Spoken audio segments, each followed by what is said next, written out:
And welcome to the Great Victorian Strength and Fitness Experiment. I'm Dan, old school conditioning training man, old school by name, old school by nature, and this is Old School Conditioning Training. Right, welcome guys to day 3, part 2 of the Great Victorian Strength and Fitness Experiment. Right, today, as we did on Monday, it's cardiovascular endurance, pedestrianism, yes. It's shockingly hard. Well, it will be when we get to the level of Charles Harrison's 5 miles in under an hour of walking. That's 12 minutes a mile. He ain't slouching. That's a lick. All right, but build it up.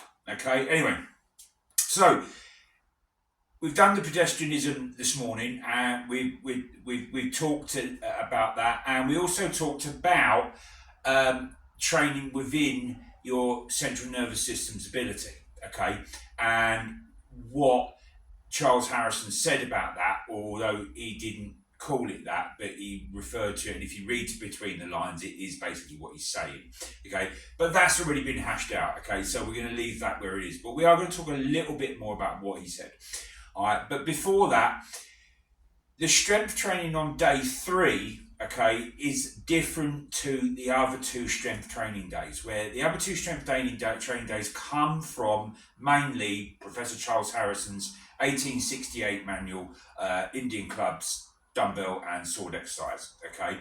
I've used my hammer training system, which is inspired by his Indian club exercises and my interest in Indian club and mace swinging. If you have Indian clubs and you're doing this and you want to use Indian clubs, use Indian clubs. All right. The only reason I'm using hammers is because I don't have the space for loads of clubs, and they are quite expensive, and hammers are just easier for me to get hold of because I had a load of them kicking around in the garage anyway. All right. So that's why I've used them. Right now, why is this part of the strength training component of our experiment different to the others? Right.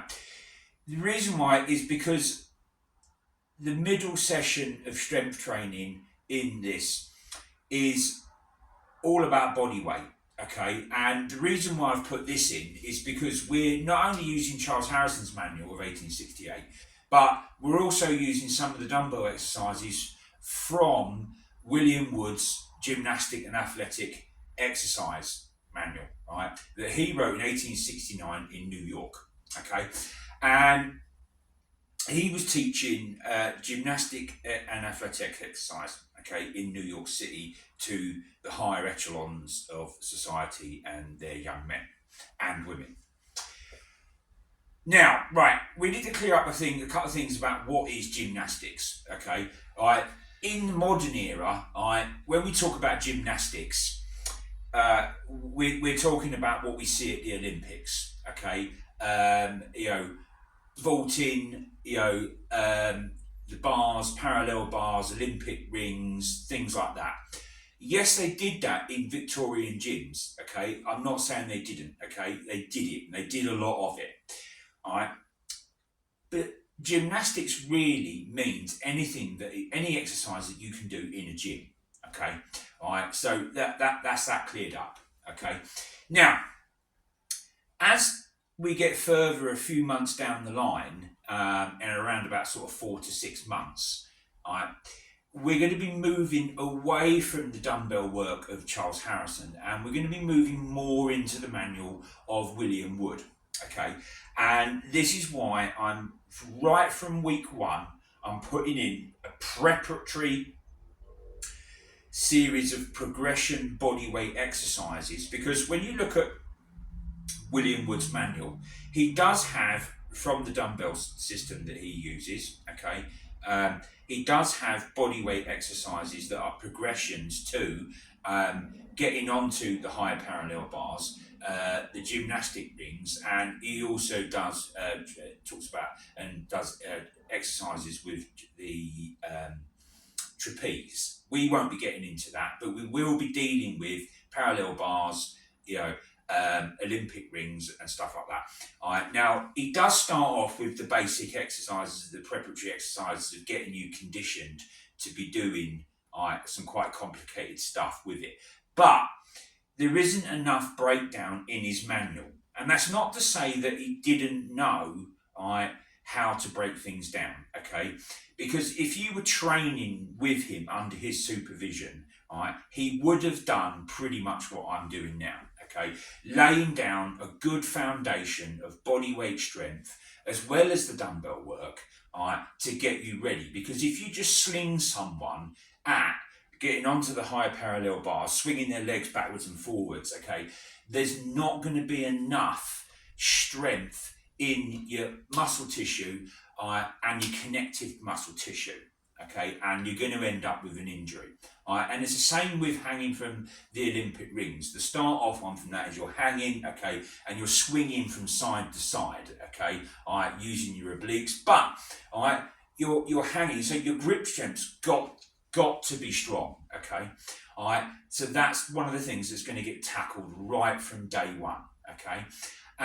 We're also going to be using the bodyweight training 101 series that I did further much earlier in this page's history, okay?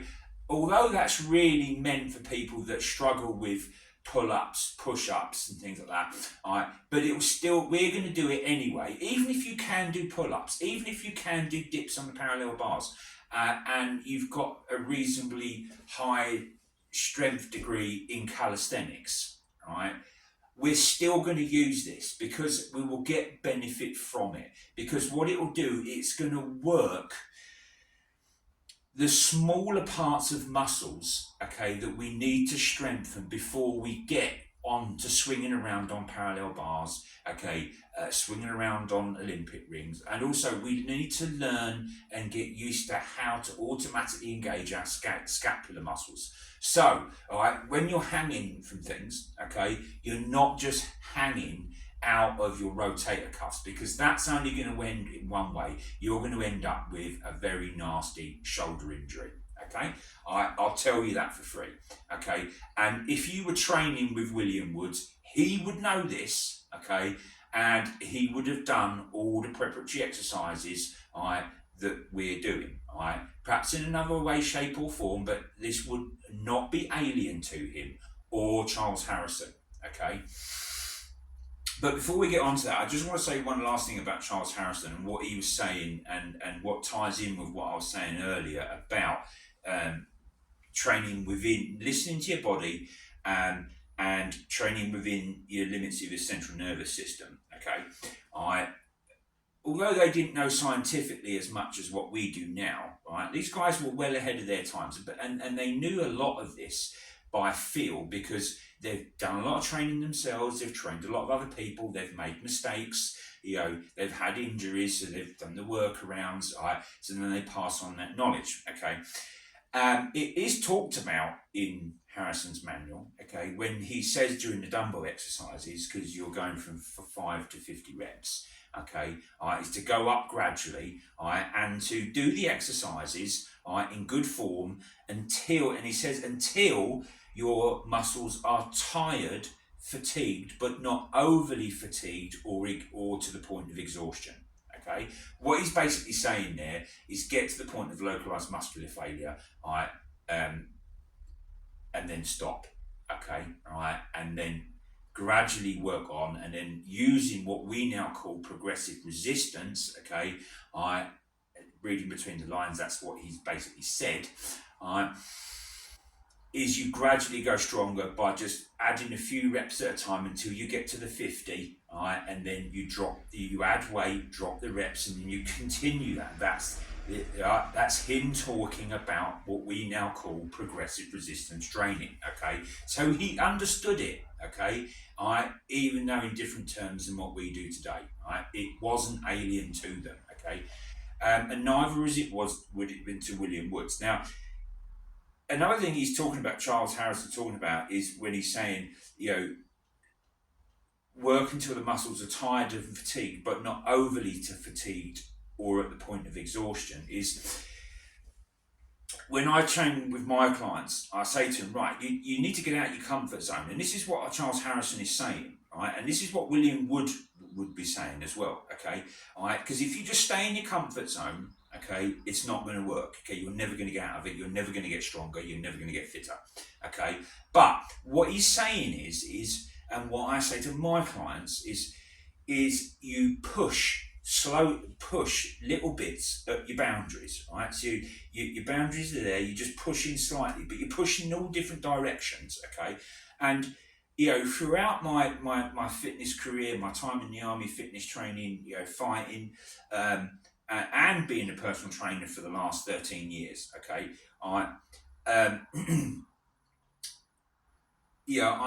learned, through my own mistakes, early on, that your best hopes for progression and constantly moving forward is to always move forward by the smallest bound you can make. And the reason for that is, right, is if you make a small jump, your body will adapt, and you'll be able to make that jump again quite soon, okay? But if you really push right outside your limits, of your boundary limits, okay, of your physical ability, you might be able to make that bound once, okay, all right, but because it's so far out of your body's ability to do, okay, all right, even though you might actually do it, it's going to take much longer for the body to recover and adapt to it, okay, all right, and to continue to do it at that level. And then it's going to take even longer for you to make another leap at that level. So this is what I'm saying. And this is also what Professor Harisson is saying, is by saying that do the exercises until the muscles are tired and fatigued, but not overly fatigued and to the point of exhaustion, because it will break the central nervous system down, and it'll end up collapsing. Okay, because this training system, guys, just because it's Victorian, don't think it's going to be easy. It's not. It's hard. It's hard work. Okay, muscles are going to be sore. Okay, all right. Joints are going to be sore. You're going to be doing a lot of exercise because you've got 3 days of strength. Okay. And then you've got 2 or 3 other days of sport where you're doing sport, Victorian sports, one or twice a day, depending on how much intensity and volume you want to put into this. Okay, all right. There's a lot of work getting done. All right, muscles are used, your cardiovascular system's being used a lot.